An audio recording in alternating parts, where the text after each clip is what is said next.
warahmatullahi wabarakatuh. Saya Aulia Rahmawati, mahasiswa PPG Calon Guru Angkatan 2 tahun 2024, Universitas Lambung Mangkurat. Di sini saya akan membacakan refleksi pengalaman belajar saya pada mata kuliah pemahaman peserta didik dan pembelajarannya. Yang pertama adalah review pengalaman belajar. Ada 4 pertanyaan. Pertanyaan pertama, pengalaman belajar apa yang berguna dan menarik? Mata kuliah pemahaman peserta didik dan pembelajarannya memberi pengalaman belajar yang sangat berguna dan menarik, terutama dalam memahami karakteristik siswa dan bagaimana cara terbaik untuk mendidik sesuai dengan kebutuhan belajar peserta didik. Mempelajari konsep-konsep besar seperti cara mengenali peserta didik, pembelajaran yang berpihak pada peserta didik, asesmen yang mempertimbangkan dan memanfaatkan pengetahuan tentang peserta didik, serta lingkungan yang aman dan nyaman bagi peserta didik, semuanya merupakan hal yang berguna dan sangat menarik untuk dipelajari, terutama bagi saya, seorang calon guru profesional. Pertanyaan yang kedua adalah pengalaman belajar apa yang berguna tetapi kurang menarik. Dalam mata kuliah pemahaman peserta didik dan pembelajarannya, salah satu pengalaman belajar yang berguna tetapi terasa kurang menarik adalah pembahasan tentang teori-teori yang sangat teknis. Misalnya, mempelajari teori perkembangan kognitif atau psikologi pendidikan secara mendalam yang terasa kurang menarik karena bersifat teoritis dan sulit untuk langsung diterapkan di lapangan tanpa pemahaman yang lebih mendalam tentang konteksnya. Meski begitu, bagian-bagian yang kurang menarik ini tetap memberikan nilai yang sangat penting bagi saya untuk mengembangkan pemahaman yang lebih mendalam tentang proses pembelajaran dan peran guru dalam mendukung perkembangan siswa secara keseluruhan. Pertanyaan yang ketiga adalah pengalaman belajar apa yang menarik tapi kurang berguna. Dalam mata kuliah pemahaman peserta didik dan pembelajarannya, saya rasa tidak ada hal yang tidak berguna. Setelah direfleksi lebih dalam, semua yang dipelajari memiliki nilai yang tidak bisa dikatakan tidak berguna.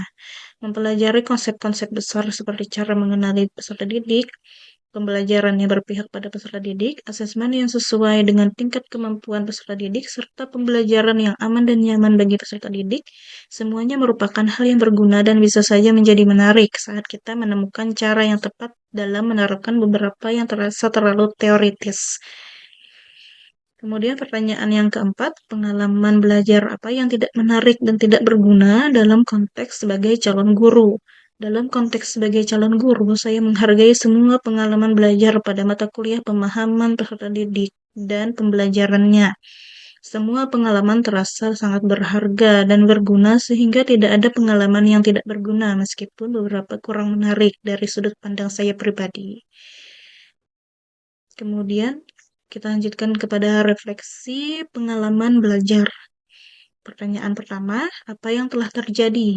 Pengalaman belajar yang saya dapatkan setelah mengikuti pembelajaran pada mata kuliah pemahaman tentang peserta didik dan pembelajarannya ini adalah dapat mempelajari beragam konsep untuk memahami tentang peserta didik dan pembelajarannya, serta menyusun kegiatan belajar yang memenuhi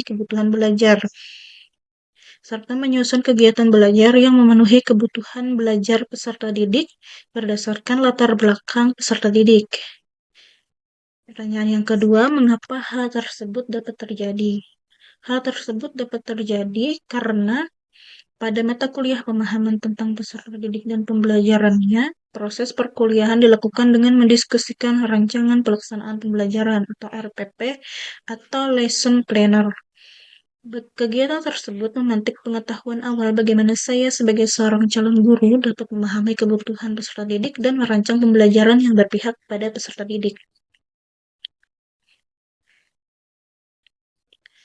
Lanjut pada bagian analisis artefak pembelajaran. Pertanyaan pertama, artefak pembelajaran mana yang dapat saya jadikan bukti dukung hasil refleksi pengalaman belajar? Di sini saya mengambil artefak pada aksi nyata topik 2 yang berisikan refleksi-refleksi bagaimana menyusun perangkat pembelajaran yang berpihak kepada kebutuhan peserta didik. Kemudian pertanyaan yang kedua, mengapa artefak ini yang saya pilih? karena artefak ini memuat banyak hal tentang rancangan atau rencana aksi nyata terkait materi RPP, khususnya penyusunan, evaluasi, dan refleksi selama melakukan kegiatan PPL di sekolah. Hal yang harus dilakukan yaitu menghasilkan program pembelajaran yang inklusif serta menciptakan lingkungan belajar yang aman, nyaman, dan berpihak pada anak di kelas dengan menerapkan strategi pendekatan pembelajaran berdasarkan profil peserta didik. Lalu pertanyaan yang ketiga adalah bagian mana dari artefak ini yang mendukung hasil refleksi saya?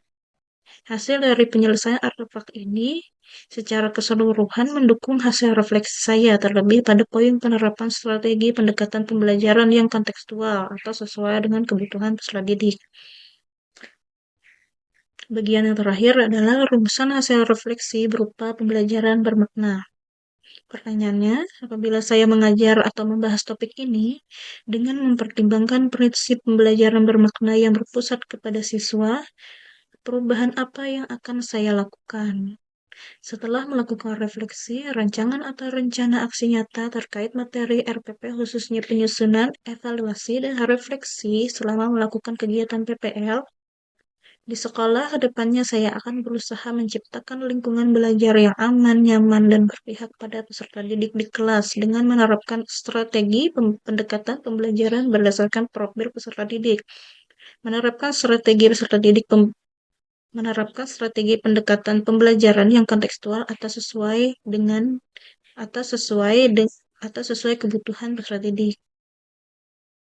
Hal ini akan didukung dengan asesmen diagnostik yang sudah saya lakukan kepada satu kelas, di mana saya membagikan angket tentang latar belakang mereka, mulai dari nama, cita-cita, hobi, penghasilan orang tua, suku, bahasa yang dikuasai, pembelajaran yang diminati, dan lain sebagainya. Kemudian saya juga telah memberikan angket berupa asesmen diagnostik non-kognitif yang akan memperlihatkan gaya belajar masing-masing peserta didik, baik itu auditori, kinestetik, ataupun visual. Saya juga sudah membagikan angket berkenaan dengan sosial emosional siswa. Sekian refleksi saya tentang mata kuliah pemahaman peserta didik dan pembelajarannya. Assalamualaikum warahmatullahi wabarakatuh.